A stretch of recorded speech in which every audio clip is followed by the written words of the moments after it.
Hey there guys, what's up? This is Dylan Hennessy coming to you from Music Mentor Productions, and I'm going to do something kind of special for you guys today. I thought I'd go to Earl Bales Park in Toronto and present to you guys a little thing that I've been thinking about recently. So the title of this video is Music Philosophy, Why Do We Love Music? So we're going to get a little philosophical on you guys and enjoy.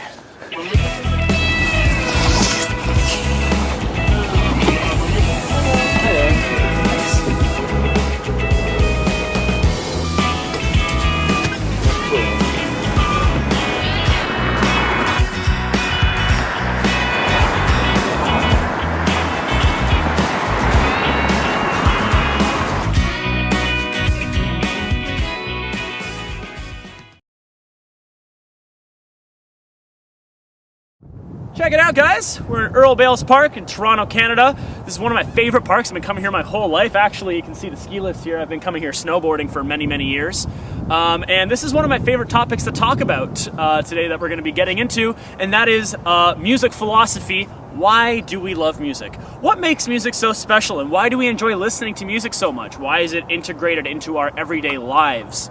I thought it might be a good place to start the talk going into the origins of music and where it comes from. After doing a little bit of searching around through Wikipedia and things like that, what I understand is that music actually predates recorded history, and we're not entirely too sure on where it comes from, but people theorize that it might be as old as 50,000 years, which is kind of crazy to think about. And music was, at least theoretically, used in isolated tribes for tribes to identify their other tribe members and to locate other tribe members and to call out to other tribes. And it might have had its roots coming from places such as Africa, and was emulating things in the environment. So the sounds such as maybe the rain falling down or a waterfall or the wind passing through. I'm sure you can probably hear the wind on these recordings, and I'm sorry about that. Maybe you can make some music about it.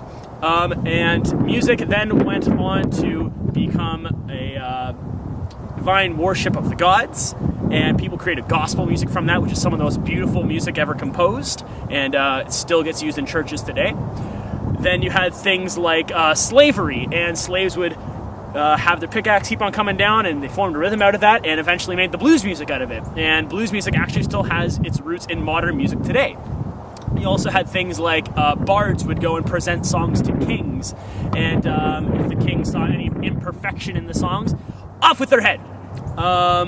Now, people just listen to it for everyday entertainment nowadays, and you're not going to get your head cut off if you play the wrong note on a guitar, so I think that's probably a healthy evolution in society. So that's where music came from, and now let's go a little bit deeper into why we love it so much.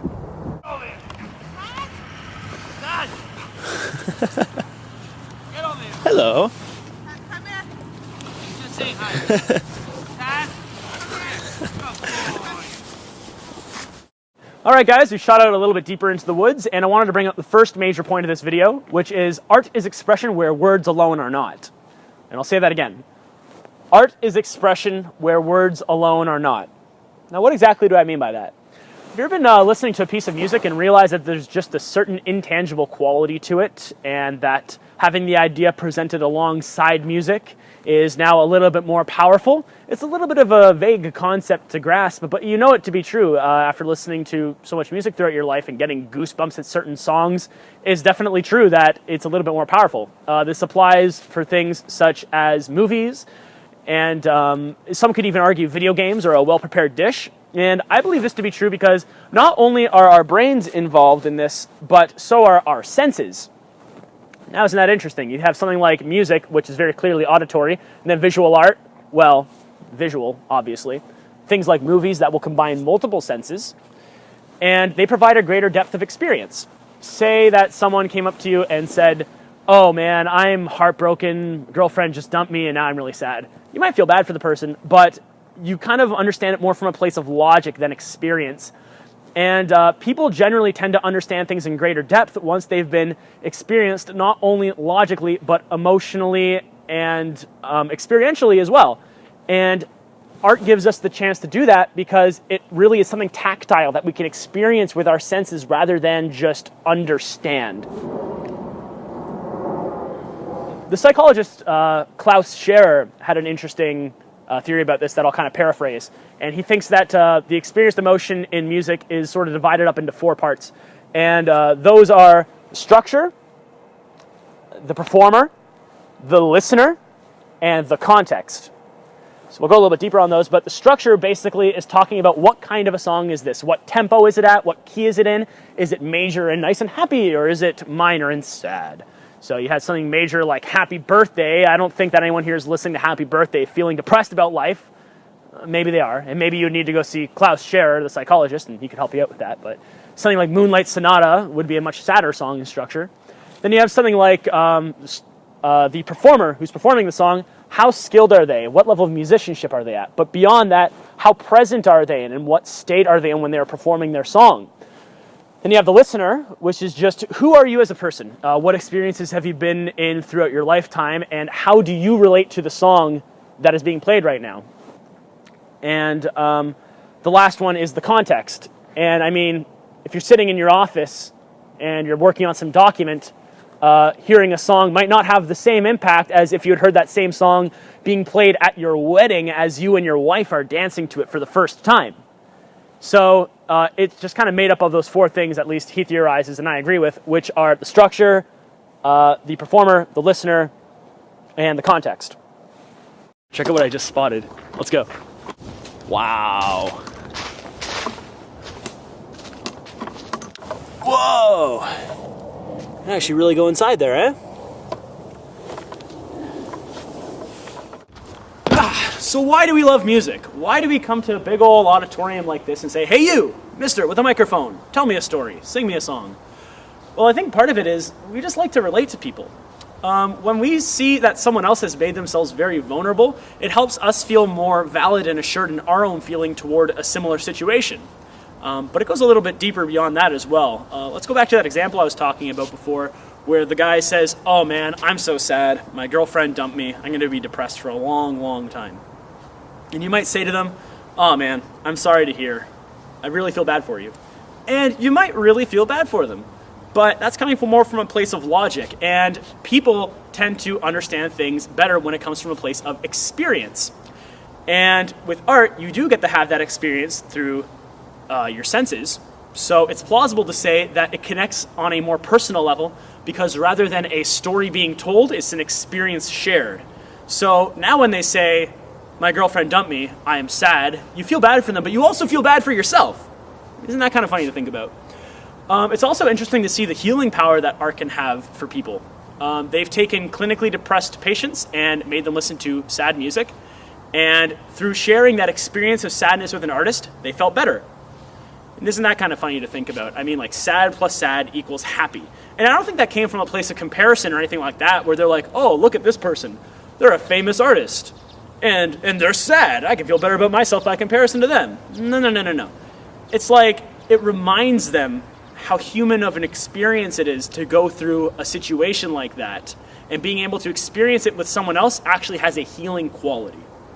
All right, well, I'm at the Earl Bale Bonfire Pits. This is actually a really special place for me because I used to come here all the time when I was a teenager, and when I was in my first couple of years of college, and partied a bunch with a bunch of really close friends, and even met some of my closest friends at this exact spot. I haven't been here for a number of years, so I'm happy to be back here, and the people who know who they are, who I'm talking about, hello, thank you for watching.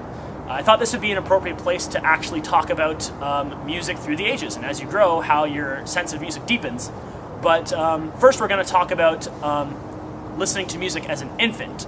There's a lot of interesting studies that are done on this, but we have a much more innate sense of music than I kind of realized before I started researching into this a little bit.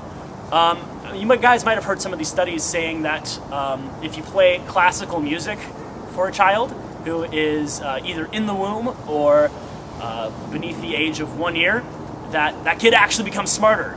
Now, that's a pretty crazy claim to make, I get that, but there's a lot of people that have some pretty interesting things to back that claim.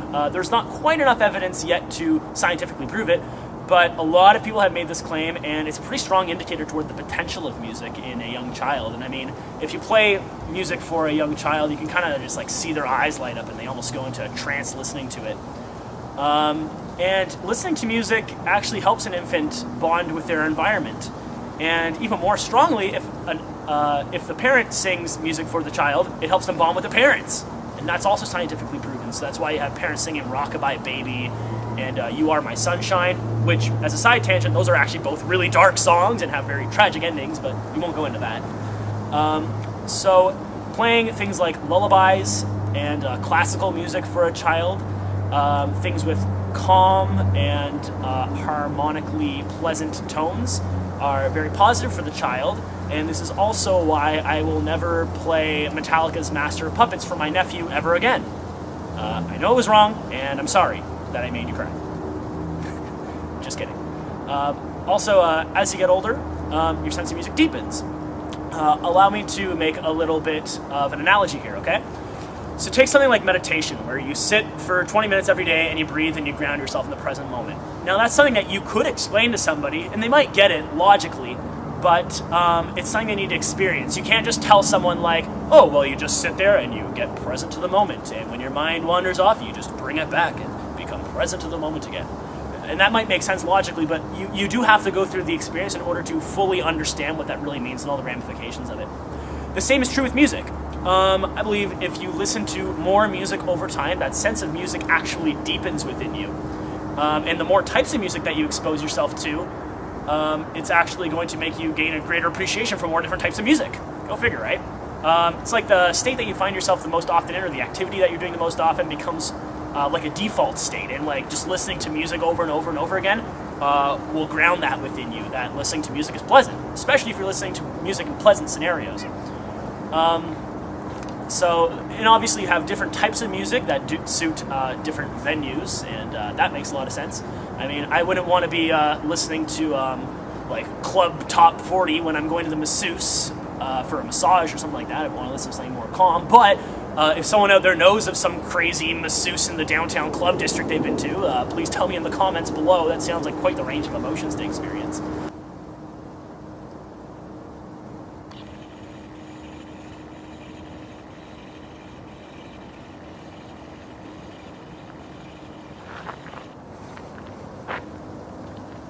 All right, so it's my belief that music has two main functions, and that's to convey a feeling and to convey an idea. And we've created different genres in order to fulfill different purposes within music. Let's take rap music as an example. Now, to me, rap music seems to be a genre that's based on conveying an idea, and usually the same idea over and over. I mean, that's a common criticism and stereotype of rap music, is that it's all about the money and the bitches and the bling and everything like that. But what I think a lot of people are missing is that rap music is very much about how to explain that idea many different ways. They're not exploring the who, what, where, when necessarily as much as the how. And that's pretty interesting, because to do that, they need to use very complex forms of literary devices and insane lyrical structures, metaphors, similes, and just things that you won't find in many other genres of music.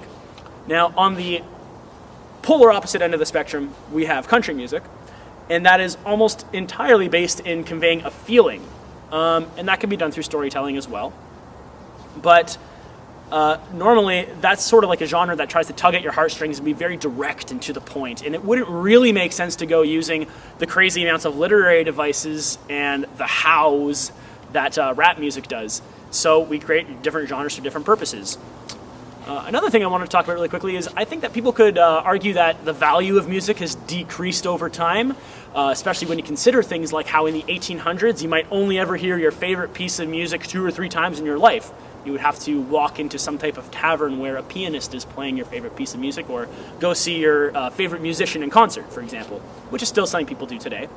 But I think the opposite is true, actually. I think that over time we've developed a greater sense of musicality. Going back to that music meditation analogy I was using before, we now have the ability to listen to as much music as we want. We could listen to our favorite song until we're sick of it. Now, I wouldn't necessarily recommend going and listening to your favorite song until you hate it, but you could. We didn't have that ability until very recently within human evolution, and along with the technological advancements that we've had and the introduction of the MP3 players, music has become such an integral part of life that I think that's probably the main art form in existence right now. I'm not saying it's any better or worse than any other art form out there. I'm just saying it's the one that people tap into the most. Music can be both passive and active, which is kind of interesting. Again, you could be listening to it at the office and it's just background. Or you could be at a concert and it's completely foreground and you're there only for that purpose. So I think that now actually we have the ability to appreciate music now more than ever. We're at a point where we can absorb more of it than we could before, and it's completely integrated into our lives. I'm going to read a quick study that I found from McGill College. So a 2001 experiment done at McGill used brain scans to study the neural mechanics of the goosebumps that great music can sometimes induce. They found that the brain structures activated are the same regions linked to other euphoric stimuli such as food, sex, and drugs, which is why most music are usually about those things. Blood flow in the brain rises and falls to swells of music in areas associated with reward, emotion, and arousal.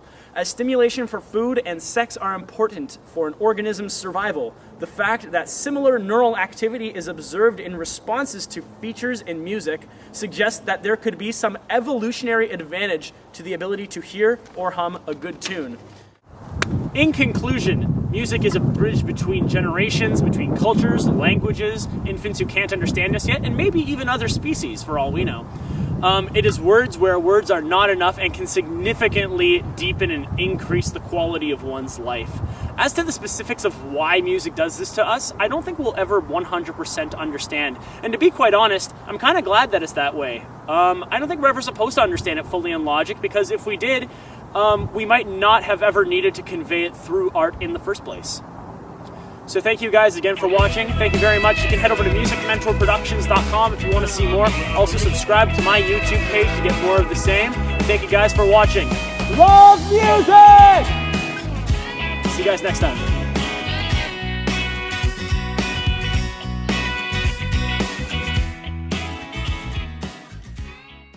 So for those of you who might not have caught it, The Guardian released an article last week basically stating that the platinum record is dead.